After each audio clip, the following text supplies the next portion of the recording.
hear you just fine. Can you hear him? Yes. You back?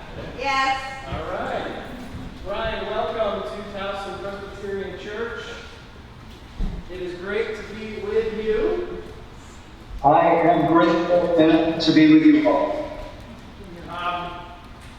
And so, as I was telling you before, we are doing a church-wide study of the book this year, and we are diving into it. And hold on a sec, I'm going to change the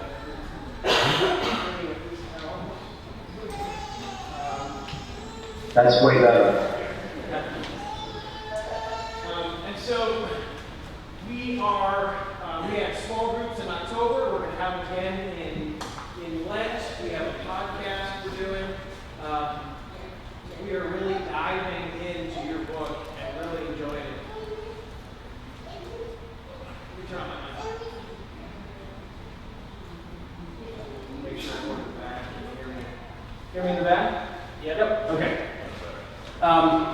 And so I thought first, Brian, if you could briefly introduce yourself to us and tell us a little bit about you and your journey of faith. Well, I would glad enough to do that. I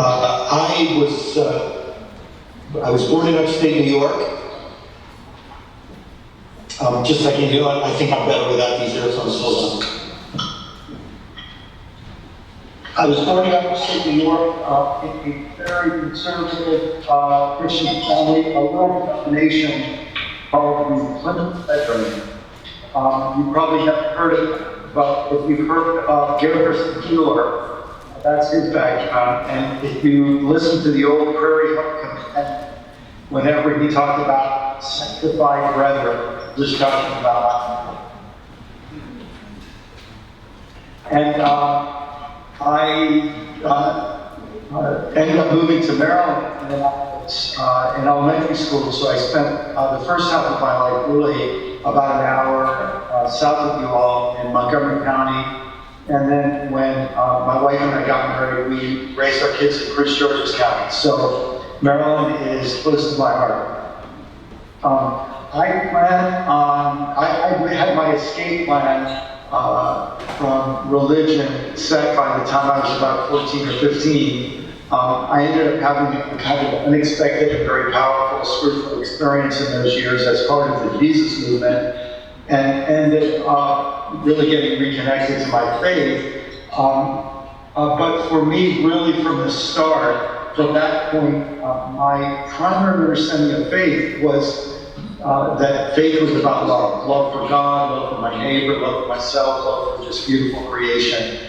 And that, even though I went through all kinds of different faith communities and theological emphases, the thing that has kind of drawn me forward through it all was the sense that what God really was about was love, and that what Jesus was really about was love. And to my surprise, I ended up becoming a pastor in my 20s and led a church just off Route 95 in Burtonsville. You've probably seen that exit if you travel to DC on Route 95.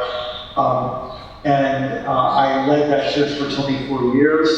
And during that time, I started writing books because I felt that the questions that were being asked by the people coming to my church, I didn't have good answers for. And so my writing career really has been trying to help people get a fresh vision, a bigger understanding, helping people approach the Bible and God and Christianity and Jesus and the gospel outside of the kind of small boxes that many of us inherited. And that really set the stage for this book. I remember telling my wife after I finished it that if I got hit by a truck, I felt that I had kind of left my main contribution, that I made my main contribution to the book. And what I wanted to do was give people a fresh approach to the Bible and to the Christian faith. And that's why I'm so thrilled that you all are doing this study and engaging with the book. So, with the title of this book, Brian, We Made the Road by Walking. What's behind that title?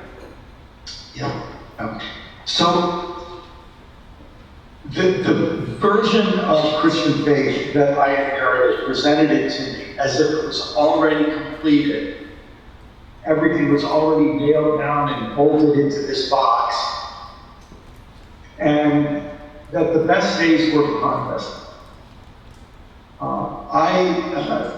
Through my years as a Christian and my years as a pastor, I became convinced that faith is all about a breaking open the box, and that it's possible that our days are ahead of us, and that the purpose of Christian faith wasn't to turn everybody into a warehouse and keep them there until we be shipped to heaven, but rather for us to join with God in the ongoing story of creation. The actual title comes from a poem by a Latin American poet, and so it's a translation from a beautiful poem. A Latin American activist and theologian, Paulo Freire, also wrote a book by that title, and so I'm in many ways borrowing the title from Freire and from a Latin American poet named Machado. But the idea is that if the life of faith path, remember, early Christianity wasn't called Christianity, it was called the way. And when Paul referred to the way, he called it the way of love. That this is a way or a road that hasn't been, that every generation extends the road farther into the future.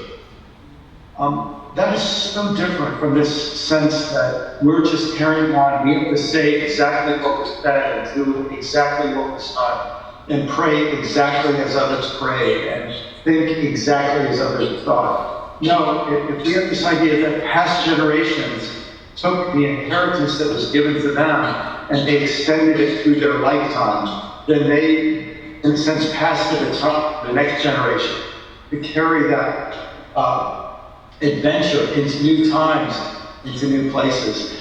That's the sense that I hope that the title gives to people. Thank you.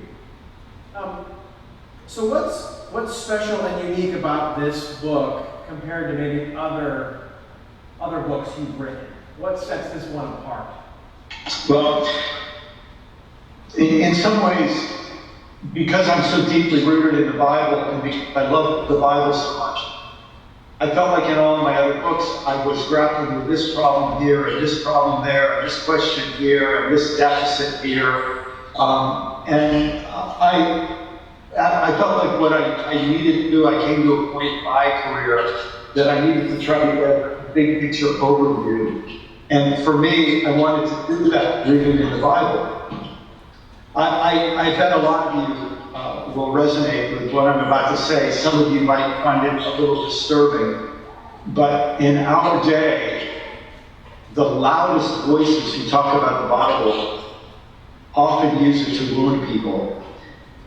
They turn the Bible into a weapon that gives them more and more power and gives them more and more reason to shame and blame, marginalize, and harm other people.